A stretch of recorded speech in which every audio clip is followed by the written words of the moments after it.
Sorry, it's been a while. Been held up with my summer course for college. So, this is the vlog number 6. I have nothing really to say that much, but this one is going to be especially on Fairy Tail. If you guys have not read the manga itself and are not reading 100 Year Quest, the spin off to Fairy Tail itself, then don't watch this. Unless if you are a manga reader, continue to watch this. So, yeah, I'm just gonna cover up my face for you guys. So, what they're doing so far, the manga, the main series of Fairy Tail, bombed at the very end, and you're gonna be like, no, shut the fuck up. It was great. Well, many of you will actually agree with me, actually, because the last season was rushed, very rushed in. Mostly to the parts of the utilization of Irene Belsarian, Acnologia, as well as Anna Heartfilia, and so much more that we don't want to talk about. Like, Irene, okay, they rushed in the story of her too much. Not really any fillers for the anime on this so far. It's mostly caught up to the part where she's fighting Urza and she's just gonna destroy her Dusema.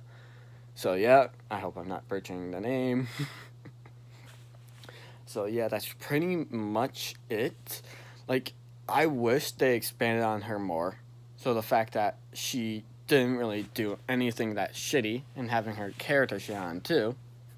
Like in the manga, when she actually committed suicide because of the fact that she could not harm her own daughter at the very end. Like, her character development just twisted in the end. Like, oh my god, it's so bad. Like, I couldn't, read it anymore in the manga. And then when Acnologia just started to desecrate her body, yeah. Just, yeah. Yeah. Okay, now, August. Yeah. No one liked that. That was a complete asshole by Mashima himself. So, yeah. Like, literally, it would have been better if it was just Larcade as the child. Then again, it's just stupid. Like, how does one get pregnant through a kiss? Which everyone is laughing about, because now that is a meme and the complete joke, and it's just fucking stupid. But then again, it was their curses colliding, so and probably subconsciously manifested a living magic within her womb, within Mavis's womb to be exact. Thus, August was born. So yeah, totally makes sense. Totally. Okay, let's get Technologia. Like, okay, everyone will get onto this so much. Like, it makes sense on how its magic actually works. Like, yeah, eating the ravines of time, which was manifested from the Dragon Slayers and Heartfilia traveling to the future 400 years ago in the past. Like, yeah. Because whatever happens when you travel through time, it will have an effect on the timeline and causing ruptures throughout space and time. So yeah, that part makes sense. Ravines of time makes sense completely. So yeah, the thing that pissed everyone off is how they defeated Acnologia. Sure, power of friendship, the power of emotions and shit. Like, McGilty sense, harnessing the bonds. But here's the thing that pisses me off. They were trying to seal him within the physical world. The physical body would rely on instinct. He destroyed all the boats. But then, there was a boat created from ice make, even if he was on it. Now, I'm just going to go into Hishi mode. Here's what should have happened. Even he would know that, oh, this is made of magic. I'm going to eat it. Oh, you're using magic on me. I'm just going to eat Fairy Spear too. So, it's kind of redundant. Very redundant. To do something stupid as that, even if it has McGildy's sense. Unless there's the flaw that he cannot eat multiple magics or elements at once. The thing is, in Hishi logic, that's how it should have happened. Acnologia, physical body should have just eaten both the ice make boat as well as Fairy Spear. and it would have been all for naught. The response to the astral form does make sense, though. That makes sense. Because the bodies are still the same exact person and are tied to each other. So, yeah. That's pretty much it so far. Acnologia died in a very pathetic way by having Mundi enchant her own and all the other Dragon Slayer's powers onto Natsu. And he just comes up with a huge, gigantic fist made out of fire and all their elemental Dragon Slayer magics too. Like, okay, that would be a lot of power, but the thing is, in my own mind, I think it would have dealt the same amount of damage as how Iron Man put a scratch on Thanos in Infinity War. Like, Acnologia is one of the most overpowered characters within the series. Like, he should not be defeated in such a pathetic way. Like, I get it, Mashima wanted to start a spin-off, as well as a new series, which is Eden Zero. Like, Fairy Tail 100 Year Quest right now just sounds like a complete fanfic. Not even joking, like, Ignia, the Fire God Dragon. The son, true son, of Igneo, the Fire Dragon King. Like, everyone is, like, pissing and moaning at that part. As well as some fanfics of, I think I'm the only one that sees this, but when Mashima did, like, a little bit of pictures of Nashi, her hair, when Ignia transforms into a human, their hair looks exactly the same. And I'm like, the fuck? And I'm like, oh, now I know who the real father of Nashi is. Like, this is just a joke of mine. Like, I know your people are gonna be, shut the fuck up, Nalu's confirmed. Yeah, I know, Nalu is confirmed. It's more the fact that I just don't think Nashi should be shipped with anyone. Now, let's get back to this. So yeah, Acnologia is just, to be exact, I think he should return.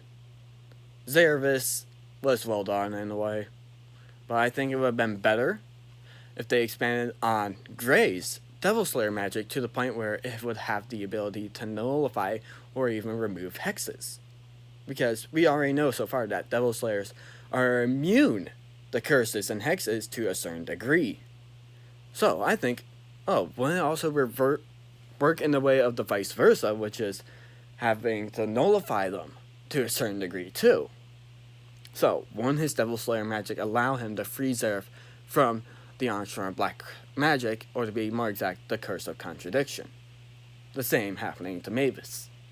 Like, that's just my own logic, my own thought on the subject itself. Like, it should have worked that way. Should have. But nope. Gray just decided to use Ice Shell with attaching it with the Lost attribute. Like, oh god. It's kind of like Chariot with Third Origin. Like, okay, yeah, that makes sense too, but still. Natsu keeps stopping him and all that kind of stuff. He knows that Zeref is his brother and he's willing to kill him and that kind of stuff, but still. The fact is, the one other fact that pisses me off is the fact that you could rewrite the book of VND. Like, yeah, that should never happen in the first place. Like Mashima did in Rave Master, Haru just died. At the end, like, nothing there. Like, poof, gone, dead. Natsu just disappears for a moment and is revealed to be teleported into the ravines of time. Well, my thought is that Natsu is dead. Well, to be more exact, the original Natsu Dragoneel did die 400 years prior. This is the successful clone of him. And I know you're going to be like, no, Natsu is Natsu, this is Natsu, shut the fuck up. You're wrong. Well, the thing is, there were failed attempts of cloning and resurrecting Natsu. And one of them was Larcade Dragoneel himself. Yes, if you guys do not pay attention, END, the Natsu you know, Salamander, who a ton of people are saying, oh no, he's the new Dragon King now. Well, no. Natsu did not accept that from Acnologia. Like, the fuck, shut up. And I'm sorry for that language too, because I want to be kid-friendly with everyone, but still. The thing is, Natsu and Zeref, their tie as brothers, as creator and creation, to me, I just think that out of all the logic that he should have died along with Seraph, unless that Natsu we know right now is just the soul. Like, the physical body's gone, like, dead, but Natsu's deciding to continue on a bit. Like, he already knows that there is the taboo, and he's sort of, like, breaking it at the moment, but it's more like he's extending it. So then he fights, like, the god dragons and the 100-year quest and stuff, and it's, like, his last quest. So Natsu himself, this is his final journey. After he seals the Holy Pentadrakes, or to be more exact, the 5 god dragons, and defeating the White Witch, this is the alternate personality of Toka. I think he's just gonna disappear at the end and be like, sorry guys, this is my last quest. I want to spend the last of it with you. And I think there would be just a Nalu moment that would confirm it in the best way possible, as to, like, him just being up front, and it's just going to be rushed so far in with the fact that Natsu doesn't really have any romantic feelings, that Mashima's going to rush it, and have him just forcefully kiss Lucy on the lips. And yeah, that will just happen. These are just my thoughts. I respect if you hate on me, but still, it's just my opinion. Everyone has their own. Respect it, okay? You don't always have to, put crap on it. All of that, but still. So that's what I have so far today.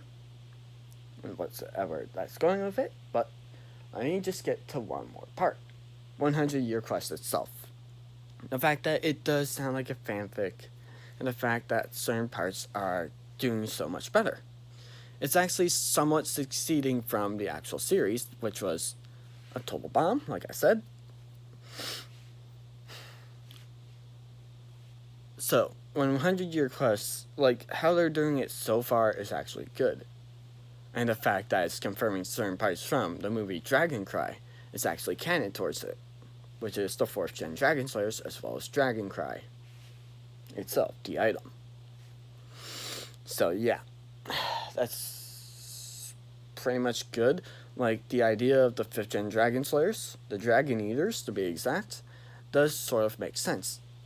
And while others are posting stuff like, oh, the new 6th gen Dragon Slayers. Dragon Slayers that inherit their Dragon Slayer magic from their parents that were previous gen Dragon Slayers. Well, I don't think that will be the 6th gen Dragon Slayers. To me, I think that will be the 7th. Because I think the 6th gen will be sort of the vice versa of the 5th gen Dragon Slayers. Sure, they're be sort of the vice versa.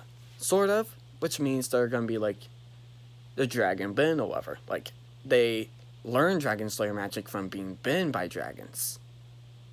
Which would actually make sense, since it's sort of the vice versa to the 5th gen, which learned their magic from eating dragons. Yes, sounds overpowered in a way, but still. That's just how I think 6th gen Dragon Slayers should work, as well as with the side effect of immortality in a way, because it's sort of like how I would put it as the vampire generation, because you're being bitten by the dragon itself. I think that would be like a side effect for some of the 6th gen Dragon Slayers, because that's how it would work with an actual vampire in a way. Just saying. So, how it would work is either having their current elemental magic transformed into Dragon Slayer magic, or if they don't even have one, the element will be formed from based on their own nature and personality and whatsoever, basically. So that's how I think that would work. Okay, so let's get back on to the actual 100-year quest. How they did Mercuphobia, I actually like the design of him as a dragon. While the fact is, some people say, oh, that's just a sea serpent, not even a dragon, it looks like shit. But then again, no. It looks awesome. He is mastodonic. Like, it's so amazing how designed he was. It was just great. As well as the fact that he overpowered Natsu. Like, it was just cool. Really cool. And then the fact that Ignia shows in and says, oh no, he's only using half his power. But the thing is, he's using his entire power. His entire power. And he says that his magic is weaker than Mercuphobia's. So at the moment, Ignia is weaker than Mercuphobia. And Mercuphobia is going at its all because the White Witch is putting his own magic power to its maximum. Because that's how the White Arts work. Yeah. And then some of you are going to say, no, it's just as Ignia said. Well, the thing is, it's her ability. It is the White Witch's ability to do so on her said opponents and other beings, basically. She can manipulate their own magic power to the point where she can set it to 0, which is very fatal for the wizards themselves, because if she does that, it'll send them into magic deficiency syndrome, which would ultimately kill them. So yeah, if she would just set Mercuphobia's powers to 0, she would kill him. So in a way, she is by far stronger than even possibly just either Mercuphobia and Ignia, but maybe even rivaling or even surpassing the god dragons themselves. Like, yeah, that's how powerful I think she is. Like, the fact of how they develop her character is amazing, and the fact that she sort of follows off of, like, the character of Brain and Zero, being alternate personality, where Toka is just a kind soul that wants her and the White Witch to be separated by Wendy herself by using Ducero or whatever that separation enchant was called. I think that's what it is. And I think it's amazing. But the one thing that really pisses me off and others is the fact that she is so obsessed with Natsu. Like, she's like sort of like a copy of Juvia, but for Natsu instead. The fact they both, well, it's a claimant that she uses water magic just like Juvia does. Like, that water magic's probably just Mercuphobia's, and I'm just recognizing the time that this is going on far. It is a long one, probably longer than the last one and all the others, but still. This is all I have so far. But let me get on to the other characters. Like the God Dragon, the recent one, the third one, like Alderaan. Like, okay. He is a wooden dragon, and like 5 cities are on him.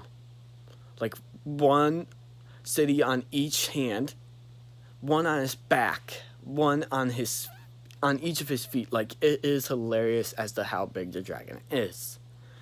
He's the wooden god dragon. Like, you're saying, oh, then he's weaker than Ignia. Well, we don't know that for sure. And the fact is, the dragon itself also uses like some mind reading too, like telepathy that whatever his face uses. Ward, I think, something like that. So yeah, that's it so far. The other 2 dragons have not shown up yet, but we have their names and what they are, such as Selene, the moon god dragon, who I think is probably going to be the strongest out of all of them. That's just my opinion. Next to Viernes, the gold god dragon, who I just think, because Mashima has been ripping off, inadvertently ripping off Naruto's Shippuden the entire time, much like how Black Clover is doing too. And you're like, no it isn't, it's just inspired by a lover. And no, guys, you have to look closer throughout the entire thing, and you're gonna be like, oh, I recognize it now. While the ton of you are gonna be like, nope, don't see it. Dude, you're wrong. Just shut up, it's not even ripping off. Well, it is. Like, I still enjoy Fairy Tail, but still. Well, I'm recognizing throughout the entire thing. It's just hilarious, in my opinion. So, yeah. That's pretty much it so far. Viernes, how I see a ripoff is not that, but the Godzilla franchise. Because it's known as the Gold God Dragon. And you guys are already shitting on me right now. But still. I just think it'll just be a ripoff of King Ghidorah. Like, okay, we've already seen like a ton of dragons that are just like not even looking like actual dragons, like very few are. Like Granddaddy, she just looks like a bird, not even a dragon. That's not a dragon. She's a bird. Like, yeah. That's pretty much it so far. Yeah. So, oh yeah, I sort of already mentioned Ignia, yeah, the son of the Fire Dragon King. He's a fanfic character, sort of. That's what I think of him as, and some of the admins on the Fairy Tail Wiki. Not even joking about that. Yeah. So, yeah. That's pretty much it for this video. So, remember to like, subscribe, click that little bell. If you want to follow me on Instagram, it's at KNA Cassidy 1. There's no periods in between those letters at all. Just the entire one word. And remember that I'm also a user on the Fairy Tail Wiki. Same name as my channel right here, SoulRise99. And anything else, just leave a comment down below, which I already said, but still, I don't care what it is. Just be honest in a way. Unless if it's something mean or whatever, just keep it to yourself. So yeah, that's pretty much it. I hope you guys have a good day and everything. So yeah. Bye. See you next vlog. Which I don't know when the next time it'll be. Which is bad of me, but still. See ya, guys. This has been the vlog number 6.